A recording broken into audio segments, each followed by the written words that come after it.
Welcome to Tapped In. This is David Figueroa-Martinez of DFM Coaching, and today we're going to be covering how I use open mats to get better. So my favorite thing outside of competing at some point has always been open mats. And the reason for me is that these open mats are like giant laboratories. They are not governed by any specific rule sets or any specific instructor kind of controlling them. So you can do pretty much whatever it is that you want. If you have a willing partner, you can drill, you can static drill, you can drill specific situational aspects of your game that you're trying to get better. You can just roll. You can roll with a goal in mind. You can roll without a goal in mind. You can just go out there and just have fun or just chat. So open mats in general are one of my favorite things to throw into my training. And I try to do them at least once a week if all things are good. Sometimes I get maybe 2 a month in. So one of my favorite spots to go for open mat is Five Peaks. And the reason I like Five Peaks is because there's a wide array of jiu-jitsu talent and games to play with. There's a wide array of ages.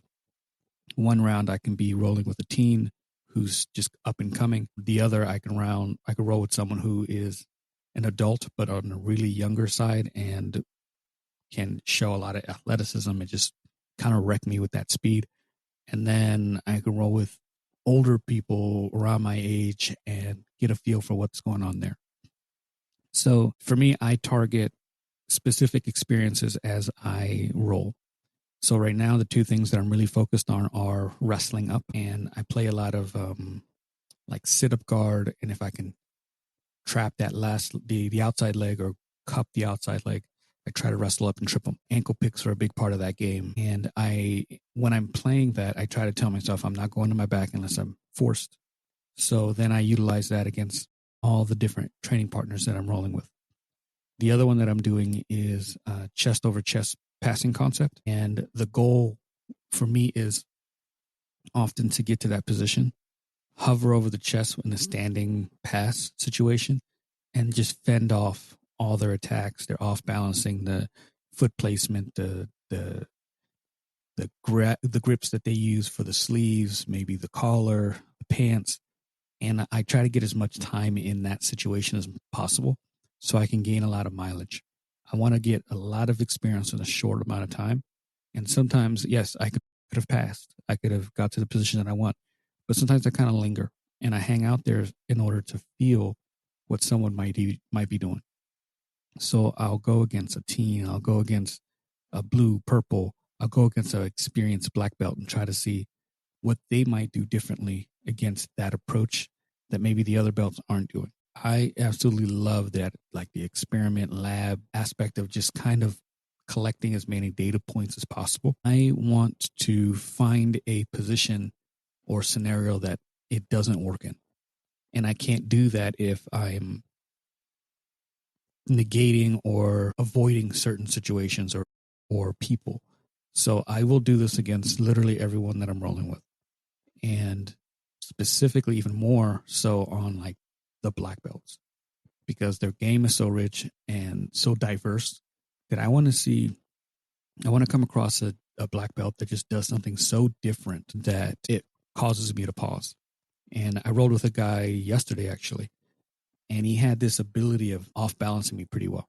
I adjusted, but early on, the off-balancing stopped me from being chest over chest, and it forced me to have to kind of like be a bit more careful and scrambly. I'm trying to get to the point where I can address their open guard and almost toy with it without having to worry about being off balance and falling onto my hip or my back or whatever. So I'm still in that stage of, with this gentleman, he just had a beautiful game of tripod sweep, and then he would like off balance me off to the side, which forced me to have to kind of adjust that I did not experience with other people. So the variety of partners is a massive benefit when you're doing open mats. You will find people who are from other academies who have other viewpoints and focuses and approaches. So, for example, when I was a blue belt, I've been doing knee cuts since I was a white belt. And there was this moment where I had gone to my new gym and When I did the knee cut, I went, after the cut itself, I went both knees down, control the head and arm, and then hold side control. When I got to this new gym, I noticed almost immediately that when they did the knee cut, they didn't go immediately to the knees and get side control in a traditional sense. They actually scooped their hips back to control their opponent's hip, and they became a little bit more diagonal, and then they controlled the hips, and they controlled the head if they could, if there was enough real estate. Like if you were going against someone much taller, chances are you're not controlling the head. But there was this angle change in the scoop hip, or the scooping of the hip, that created a different variable that I had not seen. And when I started watching it, I was like, oh, that's different. And then I felt it and I was like, okay, got it. So then I started doing that to people. Those are the types of things that you're going to experience when you roll with someone who is not part of your quote unquote lineage, your association, your gym. We are all taking information differently and we're applying it differently. So there's going to be times when you think you know jujitsu, and then you go to an open mat or a competition, or you're out traveling, and then you experience something very different than what you associated to jiu-jitsu. And it's just maybe it was a heavier game. Maybe it's a game focused on controlling the hips. Maybe it's more leg attack related, and all these things that are so much different than your own academy enrich your viewpoint and your experience levels. And that alone is a huge benefit when it comes to training, because you can get locked into these weird loops where you stay at your academy, you train a lot, and maybe you're killing your training partners, but then you kind of sit. There's no growth. There's a little bit of stagnation because you're seeing the same things over and over. And you might be getting sharper, but your vast knowledge is still kind of on the shrinking side or on the limited side. So when you go to these open mats, it's where you really see, okay, how's my game measuring up? Do I have an old school game? Is it more modern? Is it too heavy on the guard? Not heavy enough on like top game? Am I an efficient guard passer? Or am I passing certain guards that are just really limited because of the smaller gym that I'm at? Am I giving myself enough even credit? Like maybe I'm struggling, but the gym I'm at is heavy. It's super knowledgeable.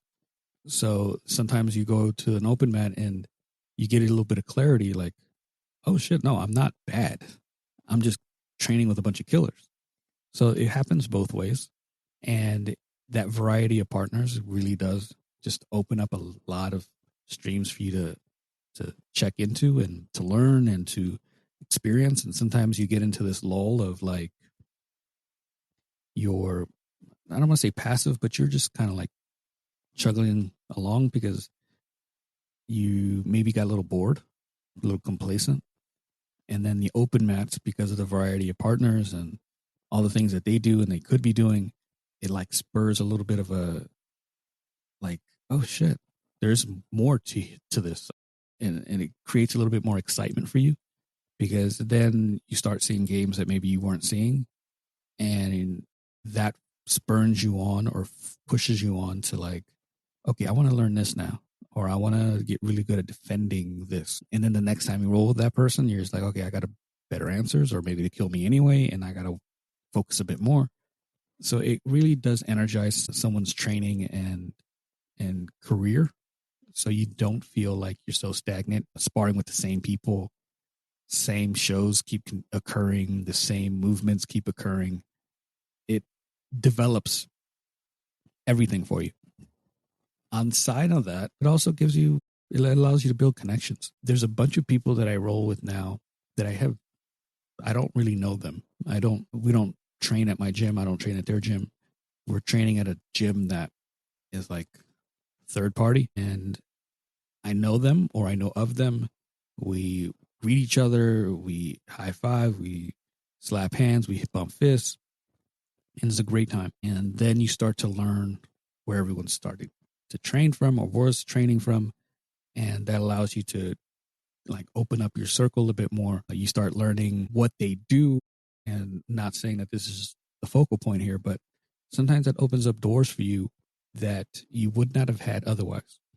So you get really friendly with this person that owns this gym over here that you're going to open mat with. They like you, you like them. They own a plumbing company. You have plumbing issues at your house. I'm going to call such and such. Or you lost your job and you find out, and maybe you're talking about it at the gym, and someone says, "Oh, we have a position open. What do you do?" Or put me down as a recommendation. Like those things also build, which we don't talk enough about. That is that jiu-jitsu has a real like personal side to it off the mats. That's also hugely beneficial. It is the one place where I find every walk of life, from police officer to former drug addict, potentially current drug addict, to EMT, lawyer, a plumber, someone who owns their own business, someone who's in the middle of college, someone who just got a divorce, someone who's just retired. Like I don't have another environment from work. Work is very specific. That gives you access to all these different minds, viewpoints, and stages of life and careers. That building those connections is super positive, and it ends up opening doors for you that you may not even know you would need at some point. So get out there, start building your connections. It might even be a thing of not on a personal level, but maybe you decide that you want an out of the current gym, and these open mats give you access to all these other gyms that might be doing things differently. Maybe they have a better environment for you. Maybe they're more your speed. Maybe when you signed up for jiu-jitsu, it was all high impact and I wanted to compete all the time. Now, 15, 20 years later, you want something a little bit more relaxed. So then you look at these other gyms and they're more your speed, or vice versa. Maybe you started as a self-defense and the gym you're at is strictly self-defense. And now you want to get into competition or the sport jiu-jitsu aspect. And this opens that avenue up as well. So the connections you build at open mats are huge, massive. They're greatly beneficial for me. And I'm not a people person necessarily. Like I'm introvert. I like to keep to myself. But I do love meeting people of all walks of life. Lastly, I think that the thing that really benefits here is a wider pattern recognition when you're rolling. Like I mentioned earlier, you will roll. And if you're at a specific gym, you will recognize all the patterns from everyone that's rolling with you, all your regulars. You know that such and such is going to go for this grip. They're going to try to off balance you here. You'll recognize and you'll see the movie, and it makes it really easy to start defending. The open mat gives you more patterns to start having to deal with, which then sharpens the patterns that you have at your old gym. That feedback becomes a blueprint for everything you're going to end up doing in your game. It's going to open up avenues that maybe you weren't aware of. Like if you are a butterfly player and no one at your gym is playing that pass where you kind of like gable grip behind the lower back. If no one's playing that game, your butterfly is probably really good. It's very useful. But then like yesterday, I had a guy who gave me that type of a resistance. He hooked his hands behind my lower back, gable gripped, and then crunched me up in the butterfly, and I couldn't really move. I don't have a whole lot of people who do that. So then that pattern recognition starts to develop because I now have to be aware, oh, this is coming. And I know that it exists. I teach it, but it's not something I experience that often. So when it happened, I didn't recognize the issue right away and did not respond to it fast enough.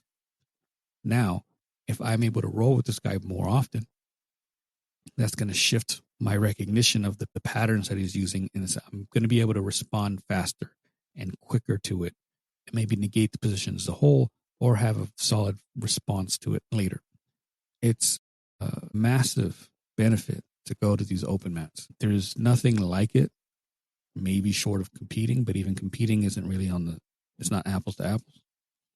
So if you can get to an open mat, I highly suggest going to 1 or 2 a month. You don't have to go with a game plan every time. I suggest you have a game plan, but it'll allow you to just cultivate relationships and develop your game in a way that may not develop at home.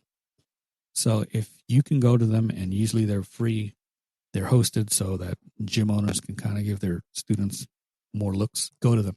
Be cordial, be nice, be respectful. Thank the gym owner, thank your training partners. Don't be an asshole when you get there. There was this one that I remember. Side note, story time. This gentleman went to a local open mat, I think it was, and he caused a scene and ended up having to be held in place by the instructor there via triangle and or rear naked choke. I can't remember which, until the police came. Don't be that guy. Be kind, be respectful. They are opening up their gym to you, their home to you for free. Be kind. Follow the rules. If they have gi policies, follow those. If they're open about it, be kind. And something that you can really do if you want these things to exist, write a review for the gym, for whether it's any of the review sites. I tend to do Google. And if you can, buy a shirt, buy a hat, buy a sticker, buy something. And it doesn't have to be all the time, but if you're making that place like almost like your second home for open mats or your first home for open mats, buy something. Just be kind. I always love when I have students that, like my students that go to other gyms, and I see them buying something. It shows like, hey, there's a little bit of gratitude here that they're allowing you to train here for free or take advantage of a class or something for free. And if you can go that extra step, it's a huge benefit. Anyways, if you have any questions to this or anything else, you can hit me up, dfm.2099 on Instagram or Threads. If you'd like to work with me, you can also shoot me a DM or hit me on the website, dfmcoaching.com. Until next time, thank you so much.